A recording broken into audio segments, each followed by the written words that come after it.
अस्सलाम वालेकुम, welcome back to my channel Yusuf's mom's life in UK. तो जी कैसे हैं सब? उम्मीद है सब खैरियत से होंगे, अपने अपने घरों में खुश होंगे। तो चलते हैं आज के व्लॉग की तरफ। तो आज है यूसुफ की हेयर कटिंग और आफ्टर लॉन्ग टाइम, क्योंकि लॉकडाउन था और बार की शॉप जो है वो ओपन नहीं थी। अब नाउ रीओपन हो गई है, तो आज है यूसुफ की हेयर कटिंग। तो अब जो है वो देखते हैं कि यूसुफ जो है वो हेयर कट के बाद कैसे लगते हैं। काफ़ी ज़्यादा मैं एक्साइटेड थी क्योंकि इतने दिन बाद जो है वो यूसुफ के जो है वो हेयर कटिंग हो रही है, तो बहुत ही अच्छा सा लुक आएगा जो है वो यूसुफ का। और यूसुफ देखें बहुत ही माशाल्लाह सेंसिबल रहा और बहुत ही तरीके से जो है वो उसने हेयर कटिंग आराम से करवाई है। कोई क्राइंग नहीं, कोई भी उसने मुझे तंग नहीं किया। और उसके बाद जो है वो मुझे यहाँ से जाना है, कुछ थोड़ी बहुत ग्रॉसरी करनी है, हम वो करेंगे। और ग्रॉसरी के बाद जो है वो हम जाएंगे। के बाद मेरा वादा है यूसुफ से कि मैं इसे थोड़ी देर के लिए पार्क ले जाऊंगी और ग्रॉसरी करी, फिर हम पार्क चले गए। और ये कुछ क्लिप मैंने आप लोगों के लिए पार्क के लिए थे और यहाँ पे थोड़ा सा यूसुफ ने एंजॉय किया। और यूसुफ जो हैं वो हेयर कटिंग के बाद काफ़ी ज़्यादा और हैंडसम लग रहे हैं। इसके बाद जो है वो घर जाऊंगी मैं और बनाऊंगी रोस्ट चिकन। और इसकी रेसिपी मैं पहले भी आपके साथ शेयर कर चुकी हूँ। और रोस्ट पोटैटो बनाऊंगी। ये आज हमारी अफ्तारी का मेनू है। और इसके अलावा जो दूसरी चीज़ें होती हैं अफ्तारी की, वो तो अपनी जगह ही होंगी, चाट छोले वगैरह। तो बस अब थोड़ा सा आज आवाज़ का इशू हो रहा होगा क्योंकि लगातार इमली की चटनी और वगैरह पकौड़ों के साथ खा खा के जो है वो गला जो है ना वो थोड़ा सा बैठ गया है। और पार्क में लोग इतने ज़्यादा नहीं थे क्योंकि रमज़ान का महीना है और इक्का दुक्का ही लोग थे और ठंड भी थी, तो इसलिए ज़्यादा जो है वो लोग नहीं थे पार्क में। उसके बाद जो है वो फिर हम लोग यहाँ से जो है वो घर गए, अफ्तारी वगैरह की तैयारी की, असर की नमाज से फ़ारिग हुए और फिर मगरिब का टाइम हो गया। और जो है वो यूसुफ जो है वो पार्क से जाने के लिए तैयारी नहीं था, लेकिन पर हर मुझे जाके घर में काम वगैरह करने थे, तो इस तरह से जो है वो फिर यूसुफ की नर्सरी भी थी अर्ली मॉर्निंग, तो फिर उसको जाके डिनर वगैरह दे के फिर उसको सुलाना भी था। मैं बस थोड़ी देर के लिए गई थी पार्क, लेकिन मेरा काफ़ी टाइम लग गया। और यूसुफ क्योंकि एंजॉय कर रहा था और मेरा ये उससे प्रॉमिस था कि तुम हेयर कटिंग अच्छे से करा लो, फिर हम लोग थोड़ा टाइम जो है वो पार्क में स्पेंड करेंगे। तो इसलिए मुझे अपना वादा पूरा करना था। और उसके बाद यूसुफ ने थोड़ी सी स्कूटी वगैरह को ड्राइव किया और जो लंच उसका रह गया था नर्सरी के अंदर वो उसने कंप्लीट कर लिया। फिर हम लोग जो है वो वहाँ से आगे की तरफ चले गए और जब हम आगे गए तो वहाँ पे हमें मिल गई एक प्यारी सी स्क्वायरल और कुछ कुछ पीनट्स थी मेरे पास बैग में। तो फिर वो यूसुफ ने कहा कि हमें जो है वो उसको फीड करना है, क्योंकि जब भी हम लोग पार्क जाते थे तो ज़रूर उसको देते थे। तो इस तरह से जो है वो हमने पीनट को फीड की, पीनट फीड की स्क्वायरल को। और फिर इसके बाद यूसुफ जो है वो काफ़ी ज़्यादा एक्साइटेड था और यूसुफ के साथ साथ स्क्वायरल भी बहुत बहुत इंजॉय कर रही थी। और जो है वो एक एक करके उसने सारी पीनट जो है वो फिनिश कर ली। और यूसुफ का तो इरादा तकरीबन पूरा पैकेट उसको दे देने का था, लेकिन इतना टाइम भी नहीं था। फिर जो है वो हमें वहाँ से जो है वो थोड़ा सा प्ले लैंड एरिया में यूसुफ ने एंजॉय किया। और उसके बाद जो है वो फिर हमें जो है वो घर की तरफ जाना था।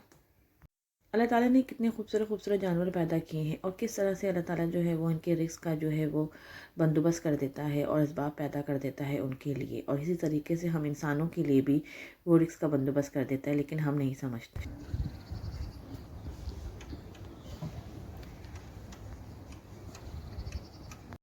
तो जी ये थी आज की मेरी ग्रॉसरी। कुछ चीज़ें यूसुफ की लंच के हवाले से ख़त्म हो गई थी, वो मैंने ली। फ्रूट्स थे, वेजिटेबल्स और chocolate, double cream, red onion, broccoli, bread, ये सारी चीज़ें थी जो डेली लाइफ में यूज़ होती हैं और ख़त्म हो गई थी। तो उनकी मैं लिस्ट बना कर लेके गई थी कि बार बार की शॉप्स के बाद मैं ये सारी चीज़ें जो है वो ख़रीद लूँगी। इसके बाद ब्रेड्स वगैरह थी और इस तरह से फिर हमारी शॉपिंग जो है वो कंप्लीट हो गई थी। यूसुफ के हेयर कटिंग का काम भी हो गया था। आज ये मेजर 2 काम थे और ये मैंने फिर यूसुफ को घर आके शावर वगैरह दिया। तो ये देखें कितने अच्छे यूसुफ के बाल लग रहे हैं, लेकिन यूसुफ जो है वो सही तरीके से मुझे वीडियो ही नहीं बनाने दे रहे थे। बहरहाल ये थोड़ा सा क्लिप जो है वो मैंने आपके साथ इसके हेयर कटिंग का शेयर किया है। अब चलते हैं अपनी रेसिपी की तरफ और वो है हमारी चिकन की रेसिपी। और इससे पहले भी मैंने आपके साथ ये रेसिपी शेयर की थी, लेकिन जो है वो मैं आज आपके साथ फिर शेयर कर रही हूँ इस रेसिपी को। तो असल में मैं सही से कुछ क्लिप्स लेना चाह रही थी यूसुफ के हेयर कटिंग के, क्योंकि जो है वो मेरी सिस्टर वगैरह ने कहा था कि हेयर करने के बाद यूसुफ कैसा लग रहा है ज़रूर दिखाइएगा। लेकिन मेरी जो ये कोशिश है वो नाकाम ही रही कि यूसुफ का बिल्कुल भी मूड नहीं था कि मैं कोई भी क्लिप इसके लिए बनाऊँ। मुझे यूसुफ के पैक लंच के लिए पास्ता वगैरह बनाना था, तो फिर मैं किचन में चली गई और मैंने इसको यूज़ किया। पास्ता सॉस ये बहुत ही ज़बरदस्त सॉस है, ज़रूर यूज़ कीजिएगा। पहले मैंने बॉईल किया पास्ता और उसके अंदर जो है वो मैंने इसका सॉस डाला, प्याज वगैरह को तल के जैसे नॉर्मल पास्ता बनाते हैं। मैं पहले भी इसकी रेसिपी ट्यूना फ़िश के साथ शेयर की है, तो यहाँ नहीं मैं दे रही इसकी रेसिपी। अब मैं बना रही हूँ चिकन, और इसके लिए मैंने हल्दी, मिर्चा, नमक, धनिया, ज़ीरा, योगर्ट, अदरक, लहसुन, लेमन का जूस और थोड़ा सा ऑयल डालकर जो है वो इसका पेस्ट बनाया है। आप चाहें तो थोड़ा सा जर्दे का रंग भी शामिल कर सकते हैं। और इस पेस्ट को बनाने के इसमें सबसे ज़्यादा लेमन का जो जूस होता है, फ्रेश लेमन का, वो मैंने यूज़ किया है, उससे काफ़ी अच्छा टेस्ट होता है। अभी तकरीबन समझ लें 1 चिकन है जिसको मैंने 4 पीसेस में किया है, और इसके ऊपर मैं इस सारे मसाले को जो है वो अप्लाई करूँगी। और इसके बाद इसको मैं मैरिनेट होने के लिए रख दूँगी। और अफ्तारी से तकरीबन 1 घंटे पहले मैं इसको ओवन में आज मुझे ओवन में कुक नहीं करना था। हाँ, यही वजह थी कि मैंने इसकी रेसिपी आपके साथ शेयर करी कि मुझे इसको पैन में बनाना था, क्योंकि बहुत सारे लोगों ने कहा कि उनके पास ओवन नहीं है, तो जो रेसिपीज़ हैं वो पैन के साथ भी बताया करें। तो अब इसके ऊपर अच्छी तरीके से मसाले को मैंने डाला है, और क्योंकि कट लगाए हुए थे पहले ही चिकन के पीसेस पे, ताकि मसाला जो है वो अंदर तक चला जाए। और इसके बाद मैंने इसको जो है वो कवर करके फ्रिज में रख दिया है। साथ ही मैं तैयार करूँगी रोस्ट पोटैटो। रोस्ट पोटैटो भी बहुत ही आसान है बनाना। उनको सबसे पहले मैंने पील ऑफ किया, छिलका उतार के मैंने उनको बॉईल किया।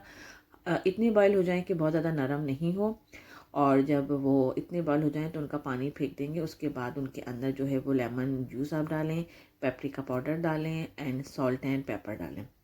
इसके अलावा अगर आप मिक्स हर्ब डालेंगे तो उससे भी टेस्ट अच्छा आ जाता है। मिक्स हर्ब डालने के बाद उसको ऑयल डालकर उसको भी आप ओवन ट्रे में रख के बेक कर लें तकरीबन 20 to 30 मिनट्स, तो वो भी बहुत अच्छी तरीके से सॉफ्ट हो जाएंगे। तो अमूमन रोस्ट चिकन के साथ जो है वो ये सारी चीज़ें होती हैं, या ब्रोकली वगैरह हम लोग बॉईल कर लेते हैं। यहाँ पर सैलड वगैरह होता है, तो इस तरह से जो है वो ये क्विक रेसिपी हो जाती है। इसके अलावा जो है वो टेस्टी भी बहुत होती है। तो ये थे मेरे रोस्ट पोटैटो, ये भी मैंने यहाँ पे साइड में रेडी कर लिए थे। अब दोनों चीज़ों को जो है वो मैं बस अफ्तार से थोड़ी देर पहले जो है वो ओवन के अंदर रखूँगी, और ये दोनों चीज़ें मेरी रेडी हो गई हैं। मीनवाइल जो है मैं दूसरी चीज़ें अफ्तारी के तैयार कर लूँगी, शरबत बना लूँगी, चाट बना लूँगी, छोले बना लूँगी। तो बस इतना ही इनफ होता है, क्योंकि खोल के फ़ौरन ही जो है वो इतनी चीज़ें खाई भी नहीं जाती हैं। अब यहाँ पे जो है वो टाइम हो गया था अफ्तार का, तो फिर मैंने जो है वो इसको निकाल लिया बेकिंग ट्रे के अंदर। अच्छी तरीके से मसाले को मिक्स कर लिया। आप चाहें तो थोड़ा सा चाट मसाला भी ऐड कर सकते हैं। ऑयल उसके अंदर ऐड किया, और इसके बाद इसको ओवन में रखना है मुझे तकरीबन 20-25 मिनट। बीच में निकाल के चेक कर सकते हैं, और दोनों तरफ से जब इसके ऊपर हल्की हल्की सी लेयर जम जाए पकने की, तो फिर हम इसे निकाल लेंगे और फिर ये रेडी टू ईट होगा। अब दूसरी तरफ जो है वो मैं रोस्ट पोटैटो के बाद तैयार करूँगी। मेरे हस्बैंड को बहुत ज़्यादा पसंद है ट्यूना फ़िश सैंडविच, तो मैं तैयार करूँगी ट्यूना फ़िश का सैंडविच। और ये भी काफ़ी इजी बन जाता है कि ट्यूना फ़िश का एक बॉक्स आपने जो है वो उसके अंदर जो भी आपको पेपर पसंद है या फिर अनियन पसंद है, तो जो है वो उसको आप कट कर लें। फिर उसके अंदर मायोनीज़ ऐड कर लें, थोड़ा सा पेपर एंड सॉल्ट ऐड कर लें, स्वीट कॉर्न जो है वो थोड़े से ऐड कर लें। उसके बाद जब उसका मिक्सचर बन जाएगा मायोनीज़ वगैरह के साथ, तो फिर ब्रेड के अंदर इसको जो है वो लगा कर सर्व करें। तो ये जो है वो मैं तकरीबन इनके लिए रोज़ बनाती हूँ, या एक दफ़ा जो है वो इसका मसाला बना के रख देती हूँ, तो 2 दिन यूज़ हो जाता है। तो ये इनको ज़रूर चाहिए होता है, तो मुझे सबसे पहले जो है वो अफ्तारी में ट्यूना फ़िश का सैंडविच बनाकर रखना होता है। यहाँ पर मैंने साथ ही जो है वो ट्यूना फ़िश का सैंडविच जो है वो कंप्लीट कर लिया था। उसके बाद जी अब दूसरे काम थे। रमज़ान इतनी तेज़ी से गुजर रहे हैं कि यकीन माने पता ही नहीं चल रहा है, और अब जो है वो दूसरे अशरे की भी हम तकरीबन मिडिल में पहुंच चुके हैं, और अशरे रहमत के बाद अशरे मग़फ़िरत जो है वो भी जल्द ही अख्तिताम पज़ीर होने वाला है। और यकीन माने रोज़े का टाइम भी इतनी जल्दी हो जाता है, अफ्तारी की तैयारी करते करते मगरिब का टाइम हो जाता है कि पता ही नहीं चलता है टाइम। अल्हम्दुलिल्लाह आप सबके भी रोज़े अच्छे गुजर रहे होंगे। हमारे तो यहाँ पर बहुत अच्छे गुजर रहे हैं। इतना ज़्यादा जो है वो जो है मौसम जो है वो सख्त नहीं है, गर्मी नहीं है। हम दुआ करेंगे कि पाकिस्तान वालों के रोज़े भी बहुत अच्छे गुजरें, क्योंकि वहाँ पर बहुत ज़्यादा गर्मी है। और हमारी दुआ इंडिया के साथ भी है कि वहाँ पर जो है वो कोरोना की वबा जो है वो बहुत ख़राब सूरत हाल अख्तियार कर चुकी है। तो अल्लाह मियाँ जल्द अज़ जल्द उनको भी इस मौजी वायरस से निकाले। और मैं न्यूज़ देख रही थी तो काफ़ी बुरे हालात वहाँ इंडिया के दिखा रहे थे कि काफ़ी ज़्यादा जो है वो डेथ हो रही है वायरस की वजह से। तो यहाँ तो अभी बहुत मुश्किल से कंट्रोल हुआ है, लेकिन फिर भी हम इतना नहीं कह सकते हैं कि जो कंट्रोल है, क्योंकि अभी इतनी ज़्यादा शॉप्स वगैरह को ओपन नहीं किया है। देखें आगे क्या सूरत हाल होती है यहाँ की।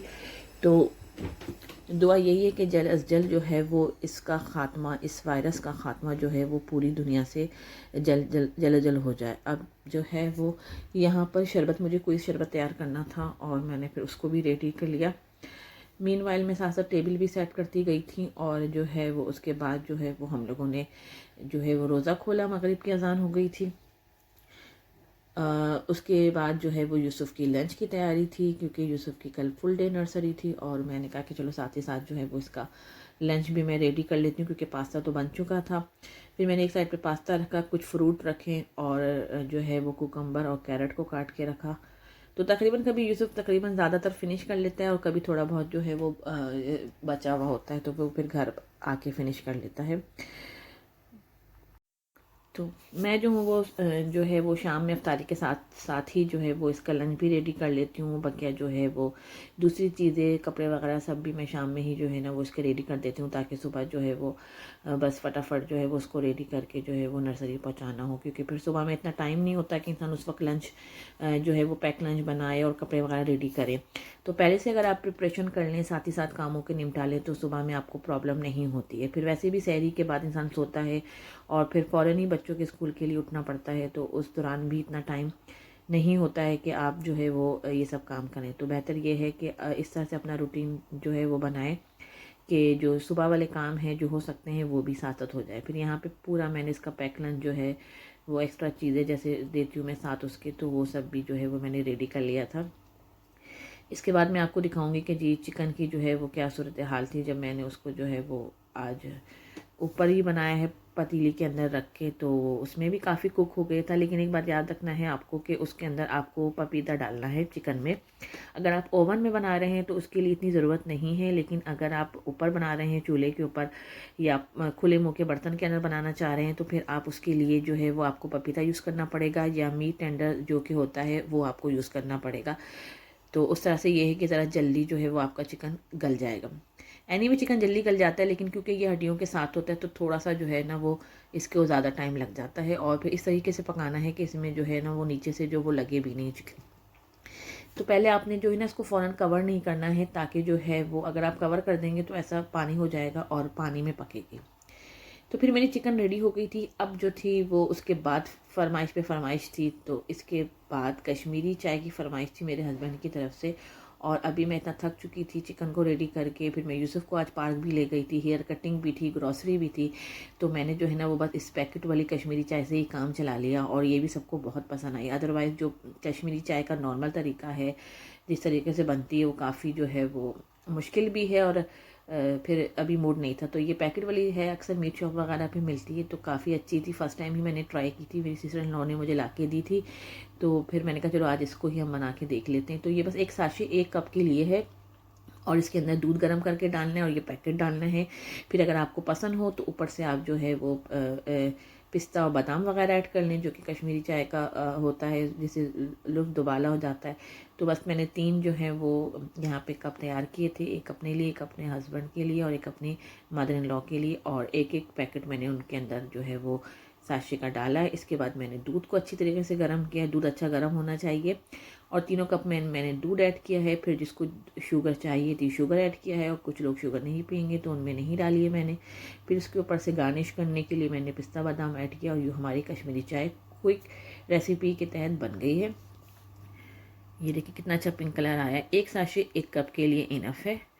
बस चाय पी के वाकई में सुकून मिल रहा है, और बहुत मुझे पसंद आई ये चाय कि अगर आपका जल्दी दिल चाह रहा है, आप बड़ा वाला प्रोसीजर नहीं करना चाहते हैं, तो फिर जो है वो आप इस तरीके से भी कश्मीरी चाय का लुत्फ़ उठा सकते हैं। वैसे यहाँ शॉप वगैरह पे कश्मीरी चाय मिल जाती है अच्छी, लेकिन वही बात है कि घर में है, दिल चाह रहा है और टाइम नहीं है, तो इस तरीके से हम बना सकते हैं। और ये पैकेट जो है वो काफ़ी अच्छा है। 10 साशे थे एक मतलब एक डब्बे के अंदर, और वो तकरीबन 399 पाउंड का था। उम्मीद करती हूँ आपको मेरा ये व्लॉग पसंद आया होगा। पसंद आया हो तो लाइक करें, शेयर करें और मेरे चैनल को सब्सक्राइब करें अगर आपने अभी तक नहीं किया है। फिर मिलेंगे एक नए व्लॉग के साथ। जब तक के लिए इजाज़त। अल्लाह हाफ़िज़।